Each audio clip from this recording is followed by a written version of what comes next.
বিসমিল্লাহির রহমানির রহিম। আজকে আমি আপনাদেরকে হোটেল স্টাইলে চিকেন স্যুপের একটি রেসিপি করে দেখাবো। তো প্রথমে আমি চুলায় একটি প্যান বসিয়ে দিয়ে দিয়েছি পরিমাণ মতো তেল। তেলটা গরম হয়ে যাওয়ার পরে দিয়ে দিচ্ছি এতে গরম মশলা। আমি 3টা এলাচ এবং 2টা দারচিনির স্লাইস দিয়ে দিয়েছি। গরম মশলাগুলোকে তেলে একটু ভেজে দিয়ে দিচ্ছি এতে পেঁয়াজ বাটাটাকে আমি তেলের মধ্যে ভালোভাবে একটু কষিয়ে নেব। এরপর এতে দিয়ে দিচ্ছি আদা এবং রসুন বাটা। এখানে আমি 1 টেবিল চামচ করে নিয়েছি আদা এবং রসুন। এখন আমি এই পেঁয়াজ এবং আদা রসুনের যে মিশ্রণটা আছে এই মিশ্রণটাকে ভালোভাবে একটু কষিয়ে নিব যাতে এর কাঁচা স্মেলটা চলে যায়। তো দেখতেই পাচ্ছেন আমার মশলাটা একদম ভালোভাবে কষে গিয়েছে। এখন আমি একটু পানি অ্যাড করে দিয়েছি যাতে করে আমার মশলাটা পুড়ে না যায়। এখন আমি সবগুলো স্পাইস এতে অ্যাড করব। দিয়ে দিচ্ছি 1 চা চামচ জিরার গুঁড়া, সামান্য একটু ধনিয়ার গুঁড়া এবং সামান্য একটু লাল মরিচ গুঁড়া এবং দিয়ে দিচ্ছি সামান্য একটু গরম মশলা। এখন সবগুলো স্পাইস আমি এই মশলাটার সাথে ভালোভাবে একটু কষিয়ে নিব।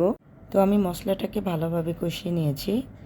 দোকানে যে 1 টেমের জারের যে মিষ্টি দইটা পাওয়া যায় সে একটা জার আমি এখানে একটু ফেটে মশলাটার মধ্যে দিয়ে দিচ্ছি। আপনারা অবশ্যই এখানে মিষ্টি দই দেওয়ার চেষ্টা করবেন, তবে টক দই দিলেও হবে।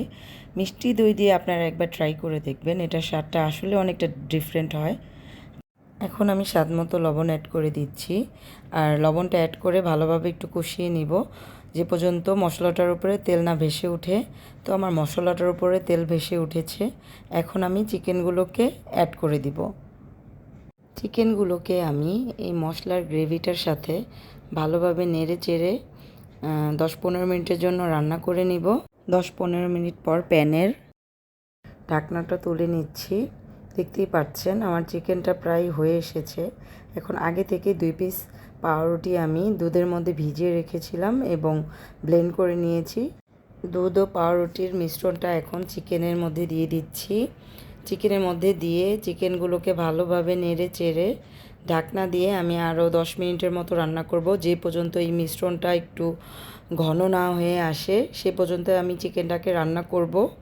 তো এই তো আমার গ্রেভিটা শুকিয়ে গিয়েছে এবং ঘন হয়ে গিয়েছে আর কালারটাও চেঞ্জ হয়ে গিয়েছে। তো আমি এতে কিছুটা কাঁচামরিচ অ্যাড করে দিয়ে দিচ্ছি একটু কেওড়া জল এবং সবশেষে দিয়ে দিচ্ছি